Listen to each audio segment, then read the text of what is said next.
ఔజు బిల్లాహి మినష్ షైత్వానిర్ రజీం. బిస్మిల్లాహిర్ రహ్మానిర్ రహీం. అనంత కరుణామయుడు అపార కృపాశీలుడు అయిన అల్లాహ్ పేరుతో ప్రారంభిస్తున్నాను. అల్హమ్దులిల్లాహి రబ్బిల్ ఆలమీన్ వస్సలాతు వస్సలాము అలా సయ్యదిల్ ముర్సలీన్ అమ్మా బాద్. రబ్బి షహ్లి సద్రి వయశ్శిర్ అమ్రి వహ్లుల్ ఉక్దతం మిన్ లిసాని వయఫ్కహు ఖౌలి. అస్సలాము అలైకుం వరహ్మతుల్లాహి వబరకాతుహు.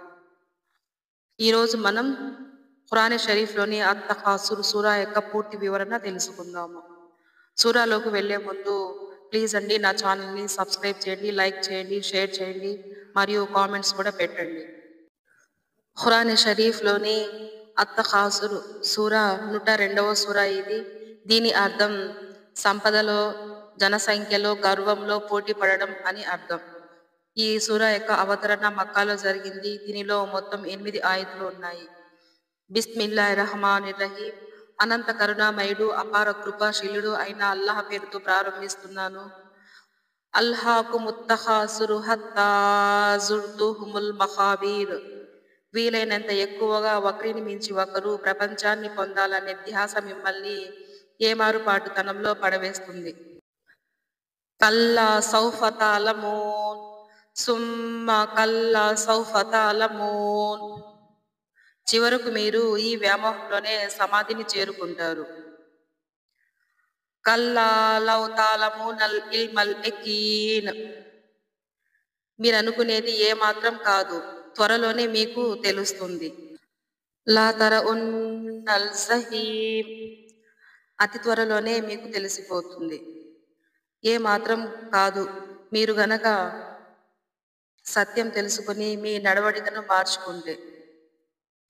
సుమ్మ లా తరఉన్నహా ఐనల్ యకీన్. మరొకసారి వినండి, మీరు పూర్తి నమ్మకంతో దాన్ని చూస్తారు. సుమ్మ లా తుస్సలు అన్నా యౌమైజిన్ అనిన్ నయీమ్. ఈ సౌకర్యాలను గురించి అల్లాహ్ సుబ్హానహు వ తఆలా మిమ్మల్ని ప్రశ్నిస్తారు. ఈ సూరా యొక్క తఫ్సీర్ అంటే వివరణ చూద్దాము. అల్హాకుముత్ తకాసుర్ అంటే ఇక్కడ అల్లాహ్ సుబ్హానహు వ తఆలా చెప్తున్నారు, మానవులు తమ జీవితాన్ని, సంపద, సంతానం, గౌరవం, హోదా లాంటి విషయాలలో ఒకరిని మించి ఒకరు అవ్వాలని పోటీ పడుతూ తమ సమయాన్ని వృధా చేసుకుంటున్నారు.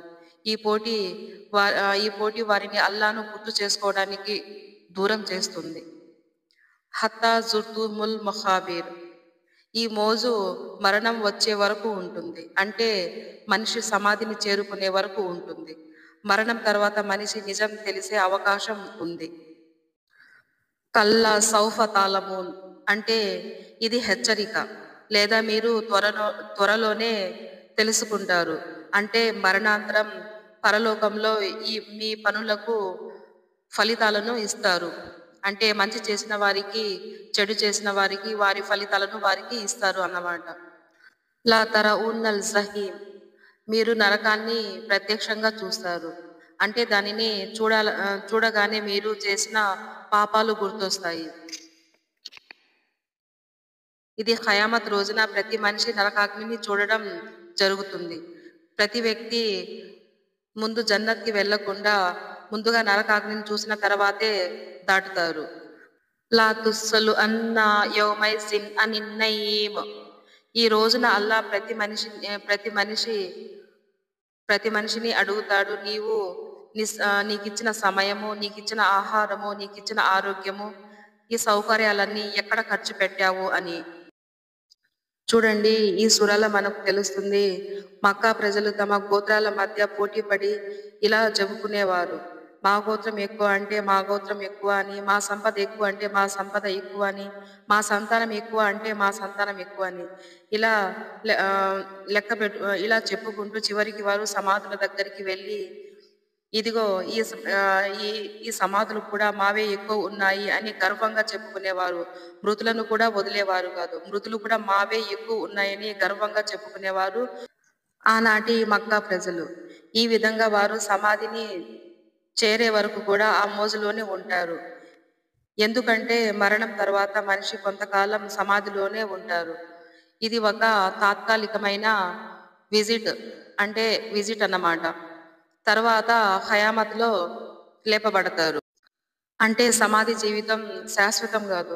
ఖయామత్ నాడున మళ్ళీ అందరినీ అల్లాహ్ సుబ్హానహు వ తఆలా సమాధుల నుంచి లేపుతారు. అల్లాహ్ సుబ్హానహు వ తఆలా ఇక్కడ 2 సార్లు హెచ్చరిస్తున్నాడు. మొదటిసారి మరణం తర్వాత సమాధిలో అంటే బర్జర్‌లో మీరు తెలుసుకుంటారని, 2 ఖయామత్ రోజున పరలోకంలో మీకు పూర్తిగా నిజం తెలుస్తుంది అని అల్లాహ్ సుబ్హానహు వ తఆలా చెప్తున్నారు. ఇల్మల్ యకీన్ అంటే శాశ్వత జ్ఞానం. అంటే అల్లాహ్ వాగ్దానం నిజమని గుండెల నిండా నమ్మడం.